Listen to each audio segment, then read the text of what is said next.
Hello students, welcome to Rise Eyes YouTube channel. I am Amit Kiran Chaudhary.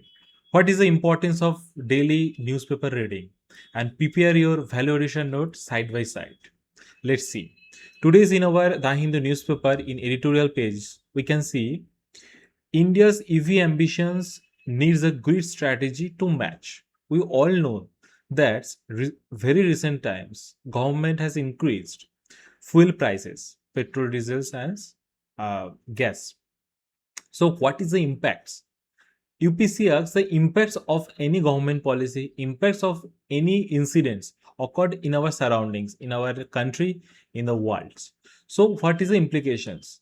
If you follow, if you follow our news analysis programs, you can see that every day we came here, and when we discuss on the Hindu newspapers articles, we can see that every day कोई ना कोई article का जो impact होता है, कोई ना कोई इंसिडेंट का जो इम्पैक्ट होता है, वो हम लोग पढ़ते हैं. तो आज हम लोग सब जानते हैं फ्यूल प्राइस इंक्रीज हुआ है. कॉन्टेक्स्ट देखें, every time crude price spike as a result tensions of strait of Hormuz. Everyone knows the strait of Hormuz blockade है, उसके चलते फ्यूल प्राइस इंक्रीज हुआ है. लेकिन उसका क्या क्या इम्पैक्ट आ सकता है? इससे पहले कल हम लोग पढ़े थे strategic petroleum reserve SPV, strategic petroleum reserve SPRs. Sorry. Then today we discuss EV, electric vehicle. ये मेन इम्पैक्ट में आ रहा है. तो हम लोग आज EV के लिए न्यूज़पेपर भी वही दिया है. तो न्यूज़पेपर फॉलो करने का जो सुविधा होता है कि ये चीज जो एग्जाम ओरिएंटेड होता है, एग्जाम अलाइंड होता है, वो होता है. और इसके साथ साथ जो वैल्यूएशन मटेरियल्स लगेगा, देखिए यहाँ पे हम लोग प्रोवाइड किए हैं. तो इसके साथ साथ जो वैल्यूएशन मटेरियल्स जो भी चाहिए वो हम लोग इसके साथ ऐड कर दिए हैं. तो हम लोग कर पढ़ते हैं. इसके बाद हम लोग देखेंगे कि the arithmetic of A second power system. India has approximately 420 million registered vehicles. Full electrification of this fleet across all vehicle categories according for their vastly different energy intensities we require कितना 900 terawatt hour to 1100 terawatt hour. मतलब ये बोलना चाह रहे हैं कि जब oil का प्राइस इंक्रीज हो गया तो गवर्नमेंट ने सबको ही बोल रहा है कि ईवी में शिफ्ट होना चाहिए. तो ईवी में अगर ये पूरा व्हीकल शिफ्ट हो जाए ना, तो अभी के अभी 900 to 1000 टेरावाट आवर विद्युत का डिमांड आ जाएगा. अगर मान के चलते 2047 तक इसका 50% भी हुआ ना, तो हम लोग को 47 तक 500 टेरावाट आवर का बिजली चाहिए. देखिए यहाँ पे डेटा है.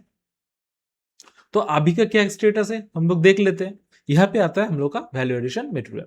देखिए क्या हो रहा है कि हम लोग के पास अभी 255 मिलियन यूनिट सेल हो रहा है.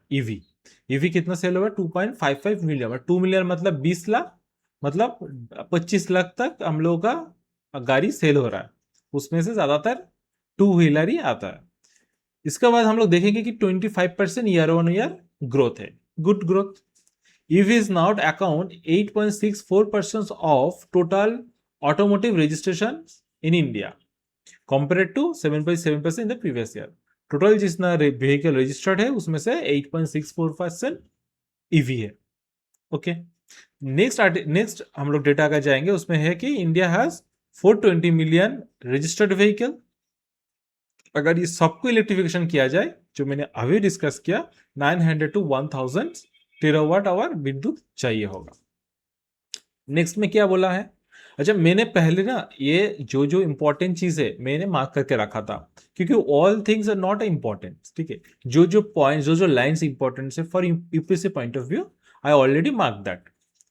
Goods vehicle are segmented into HGV heavy vehicle and medium vehicle. Okay, देखो कि इस पे इसके ऊपर बात हो रहा है कि सिर्फ हम लोग टू व्हीलर पे, यहाँ पे पूरा आर्टिकल में लिखा हुआ कि जो हम लोग टू व्हीलर ज्यादा चला रहे हैं.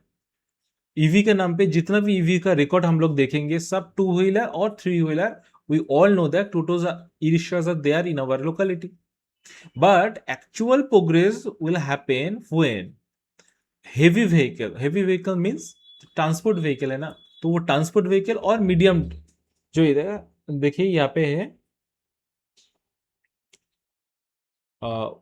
with long build cycles and high infant, okay, not is, yeah, heavy good vehicle, HGV, heavy good vehicle and medium goods vehicle.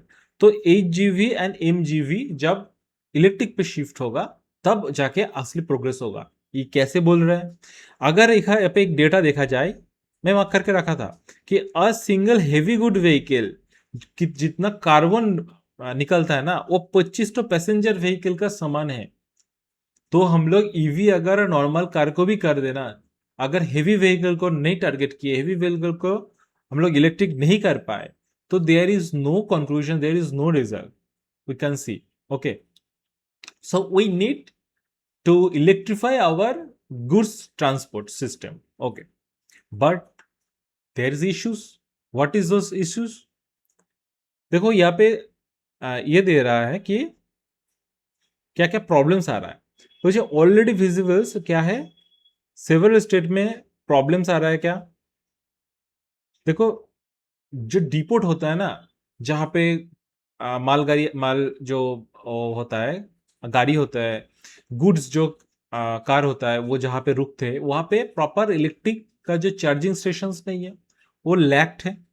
Second क्या है, जो डिस्कम्स है, डिस्कम्स ऑलरेडी लॉस पे चल रहा है. जो स्टेट डिस्कम्स है वो ऑलरेडी लॉस पे चल रहा है, तो उसके चलते वो कोई नया फिनेंशियल नो इंफ्रास्ट्रक्चर भी नहीं बिल्ड कर पा रहा है ईवी का. ये मैटर हो जा रहा है. फिर इंस्टेंटेनियस डिमांड. इंस्टेंटेनियस डिमांड मतलब क्या है? अगर मान लीजिए कि दिन भर तो सोलर सिस्टम से चार्ज हो रहा है, लेकिन शाम को अगर इंस्टेंट डिमांड आ गया ना, 7:30 बजे डिमांड आ गया, तो उतना सप्लाई नहीं है, तो ग्रिड ठप हो जाएगा, तो ग्रिड फेलियर हो जाएगा. इसीलिए इसका जो हेडलाइन मैंने रखा है कि India's EV transitions and the power grid challenges. तो पावर ग्रिड बैठ जाएगा अगर अचानक उतना डिमांड आ गया. ये एक प्रॉब्लम है. देखिए, जो ये ग्रिड इंस्टेबिलिटी में प्रॉब्लम हो जाएगा, उससे होगा क्या, सप्लाई डिसरप्शन होगा. देन बिजली का बिल बढ़ जाएगा, ये सब होगा. But no national standard.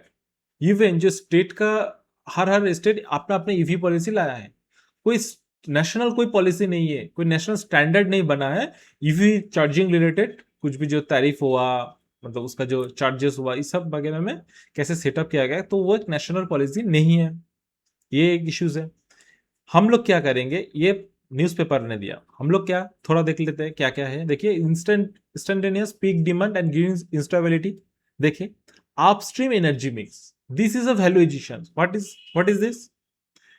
we charge we took charge from electric points, but electric points generate electricity from coal. So what is the end result? We charge our EVs from a power which is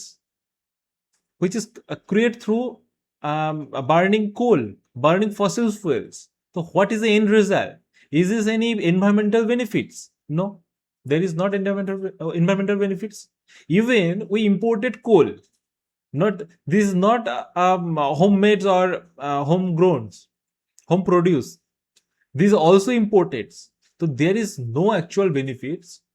uh, we can see. So upstream energy means these are challenges. जहाँ पे कोल trap में हम लोग फंस गए हैं, कोल से बिजली बन रहा है, उस बिजली से हम लोग ईवी चार्ज करके बोल रहे हैं कि एनवायरमेंट का फायदा हो रहा है, ऐसा नहीं. Then distribution financial bottlenecks, already discuss. Discoms are already under economic pressures. Downstream US crisis, this is the value additions points. I marked differently. That is a value additions point.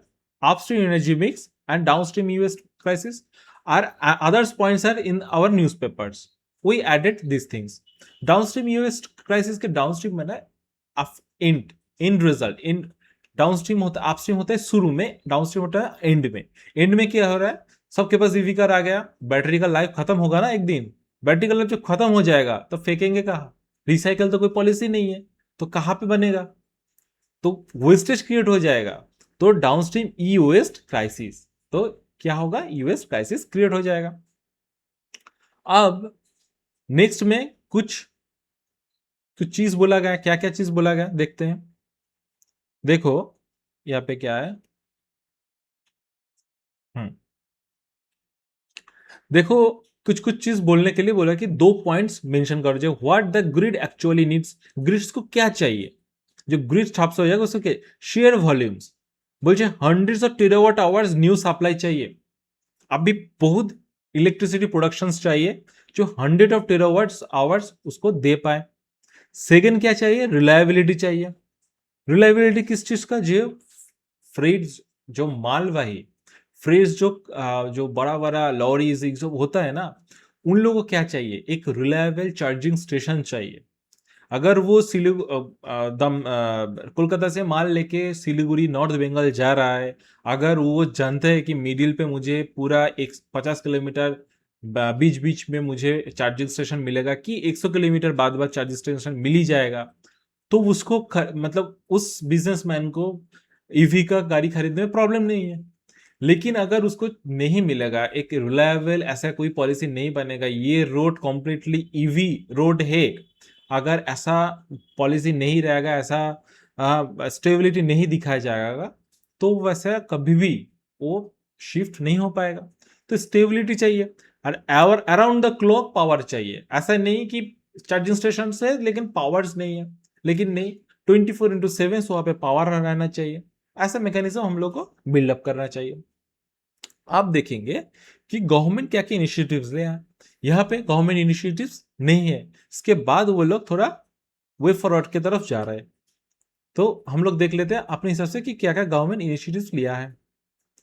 PM E drive scheme, PM E drive scheme जिसके तहत incentives मिलता है, government bus service, electric vehicle service दे रहा है। PLI schemes for advance chemical cells, chemical cells क्यों चाहिए, battery recharge के लिए। सोलर पावर से अगर हम लोग बैटरी को स्टोरेज कर लिए तो जो पीक डिमांड के टाइम पे व इवनिंग के रात के टाइम पे बिजली हम लोग प्रोवाइड कर सकते हैं। इसके साथ साथ जो एग्जिस्टिंग कार से उसमें क्या होगा कि अगर एडवांस हम लोग सेल यूज करते तो ज्यादा क्विक चार्जिंग हो पाएगा, ज्यादा स्टोरेज हो पाएगा। तो इसके लिए बैटरी के ऊपर रिसर्च जरूरी है। इसके लिए पीएलआई स्कीम्स भी है कि यहाँ पे मैन्युफैक्चर करो, सस्ता भी पड़ेगा। जीएसटी एंड टैक्स इंसेंटिव्स, कोई अगर कार खरीदता है ईवी कार तो उसको जीएसटी भी कम छूट मिलता है, उसके साथ साथ टैक्स इंसेंटिव्स भी आता है। फिर फेम इनिशिएटिव भी है गवर्नमेंट का। फेम इनिशिएटिव के अंदर क्या होता है कि देखो सिटीज में government, central government, state government एक पार्टनरशिप में इलेक्ट्रिक व्हीकल लॉन्च कर रहा है, ये सब से। देन हम लोग देखते हैं कि नेक्स्ट में क्या बोल रहा है पेपर में। देखिए उसके वो कुछ सॉल्यूशंस दे रहा है। यहाँ पे बोला ना कि पावर चाहिए, तो पावर कैसे चाहिए। कोल तो इसका तो हम लोग सख्त अगेंस्ट है, कोल से नहीं हो सकता, फॉसिल फ्यूल से। क्या क्या ऑल्टरनेटिव है, वे बोल रहा है कि सोलर एंड विंड पावर हम लोग अगर यूज करते हो सबसे एफिशिएंट है। वो एकदम रात में भी विंड पावर कम हो जाता है, सोलर विंड ये सस्ता भी है और ऑलरेडी यूज कर रहे हैं और इसका जो टेक्नोलॉजीज भी डेवलप्ड है, तो हम लोग ये यूज कर सकते हैं। उसके साथ बोल रहा है कि न्यूक्लियर पावर भी हम लोग यूज करें क्योंकि वो बहुत लो कार्बन तो प्रोड्यूस करता है और बहुत ही क्लीन है और हाई कैपेसिटी बल्क में पावर जनरेट कर पाएगा। एक न्यूक्लियर पावर प्लांट बना दो तो मतलब बहुत सारा पावर एक साथ में जनरेट हो पाएगा। इसके साथ साथ वो और कुछ बोल रहा है, क्या बोल रहा है, बोलছে लॉन्ग बिल्स है का हाई परफॉर्मेंस, ये हो गया न्यूक्लियर पावर। देन बोलते हैं pumped hydro battery bridge, hydro से आप पंप हाइड्रो से बिजली तैयार कीजिए और बैटरी का स्टोरेज कैपेसिटी बढ़ाइए। इसके साथ साथ वो बोल रहा है कि गैस का भी इंतजाम करें, गैस से भी हम लोग इलेक्ट्रिसिटी बनाए, क्योंकि गैस जो इंस्टेंट जो अचानक पीक डिमांड आ जाता है ना, तो उसको कैसे मैनेज होगा, वो गैस बेस्ड जो इलेक्ट्रिसिटी जनरेशन से वैसे मैनेज हो सकता है। और हम लोग जानते हैं कि गैस बहुत हद तक क्लीनर है। ओके, तो नेक्स्ट वो लोग इधर पे लिखा है कि स्टेप्स टू टेकन, ये मतलब है वे फॉरवर्ड। क्या क्या वे फॉरवर्ड है, बोलते नेशनल इलेक्ट्रिक पॉलिसी जो है, इलेक्ट्रिसिटी पॉलिसी, इसमें फेज वाइज में आना चाहिए। जैसे ईवीज को मतलब ये पहले एक तो मोटा मोटा एक तो पॉलिसी बनाया, लेकिन बोल रहा है कि नहीं, इसको फेज मैनर पे इंप्लीमेंट कीजिए। पहले 30% इंप्लीमेंट कीजिए, फिर 50% कीजिए, देन 100% कीजिए, ऐसे फेज मैनर पे कीजिए। Next golden quadrilateral and dedicated freight corridor. ये जो गोल्डन क्वाड्रिलेटरल है क्या है, जो इंडिया के जो चारों कोना है, ऐसे दिल्ली से शुरू करके मुंबई, मुंबई से चेन्नई, चेन्नई से कोलकाता, कोलकाता से दिल्ली, ये जो चारों एरिया है ना, इसको गोल्डन क्वाड्रिलेटरल बोलते हैं। इसमें क्या है कि high speed railway roadway network है। तो ये जो रोडवेज नेटवर्क है, तो इसको अगर हम लोग पूरा ईवी फ्रेंडली कर दें, मतलब इस रोड से अगर कोई भी कार जाएगा तो उसको चार्जिंग स्टेशन मिलेगा, सब फैसिलिटी, जो ईवी को लेकर जो जो फैसिलिटीज चाहिए वो मिलेगा। अगर हम लोग ये कर पाए, ये बहुत अच्छा चीज होगा। फिर बोल रहा है कि इंटर मिनिस्ट्रियल मेकानिज्म बनाए, मिनिस्ट्री के अंदर तालमेल बना रहा है। इसके साथ साथ क्या बोल रहा है कि जो डिस्ट्रीब्यूशन कंपनी है उसमें भी रिफॉर्म किया जाए। तो ये लोग दो तीन ठो वे फॉरवर्ड्स बोला। हम लोग देखेंगे क्या क्या और वेफर्स ऐड हो सकता है, क्योंकि हम लोग जब मेंस आंसर राइटिंग करेंगे, मेंस का आंसर लिखेंगे, तब तो 5-6 पॉइंट जनरेट करना पड़ेगा, एटलीस्ट 4-5 पॉइंट तो जनरेट करना ही होगा।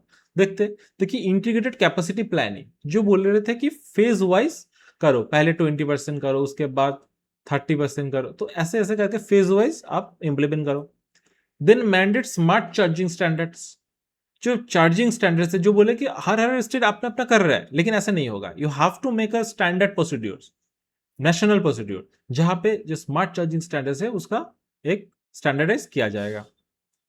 Then demand side management, demand side management, what is the demand side? Demand side management, we are the customers, we have demands, what is the demands? We should have a charging spot in our working place, so we can took our e-vehicles to our workplace. Okay, so that is a demand sides. So office और public places में EV charging station होना चाहिए, ये demand side से। फिर अगर battery खत्म हो जाता है तो उसका रिसाइकलिंग के लिए फैसिलिटीज रहना चाहिए। तो ये सब वगैरह डिमांड साइड मैनेजमेंट हो गया। नहीं, देखिए कि ज्वाइंट पावर मैपिंग, जो ये क्वाड्रिलेटरल हाईवे है और जो डेडिकेटेड फ्रेट कॉरिडोर, इसका एक ज्वाइंट कॉम्प्रिहेंसिव प्लान बनना चाहिए। कहाँ से क्या ईवीज का नेटवर्क बने, इसके ऊपर ध्यान देना चाहिए। Next, inter ministerial governance, inter ministerial cooperation जरूरी है। पावर मिनिस्ट्री के साथ रोड नेटवर्क मिनिस्ट्री, इसका कनेक्ट रहना चाहिए। नहीं तो रोड बन रहा है, पावर नहीं हो रहा है, पावर बनना चाहते हैं, रोड नहीं बन रहा, तो ये इसका मेल बनना चाहिए। जहां पे हाईवे बनेगा उसके साथ साथ ये ईवी का चार्जिंग स्टेशन भी बनता जाएगा। एक ऐसा रोबस्ट मैकेनिज्म पॉलिसी चाहिए। EV ready discom reforms, EV को इंटीग्रेट पाए ऐसा डिस्कॉम्स को रिफॉर्म करना चाहिए कि डिस्कॉम्स लोग, जो डिस्कॉम्स है वो ईवी को इंप्लीमेंट कर पाए। और इसके साथ साथ देखो, ये थोड़ा दूसरा न्यूज, लोकल न्यूज उसमें उठा दिया गया, लेकिन हम लोग कंक्लूजन एक बना देंगे कि to achieve sustainable mobility, India must look beyond scooters to revolutionise its grid.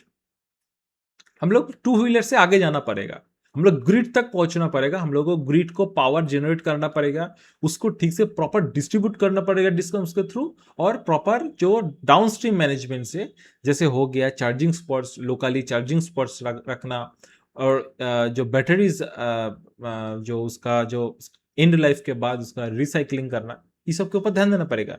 Then strategic capacity planning, smart charging mandates and diversified clean energy portfolio will turn grid vulnerabilities into backbone of remission freight logistic।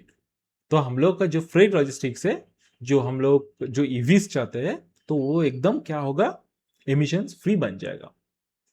तो ये जो हम लोग contents दिए हैं, आप लोग अगर वेबसाइट विजिट करते हैं इस कंटेंट को लेके, तो वहां पे एक मेंस का क्वेश्चन है, आप लोग पढ़िए, उसका आंसर दीजिए और हम लोग का वेबसाइट पे अपलोड कीजिए, हम लोग इवैल्यूएट करके जमा कर देंगे। और इसके साथ साथ यही बोलेंगे कि प्रीलिम्स बाइट्स और इंट्रोल एक्सप्लेन्स का भी वीडियोस हम लोग का चैनल पे आ गया, तो वो लोग अब देख लीजिए। तो thank you students, all the best.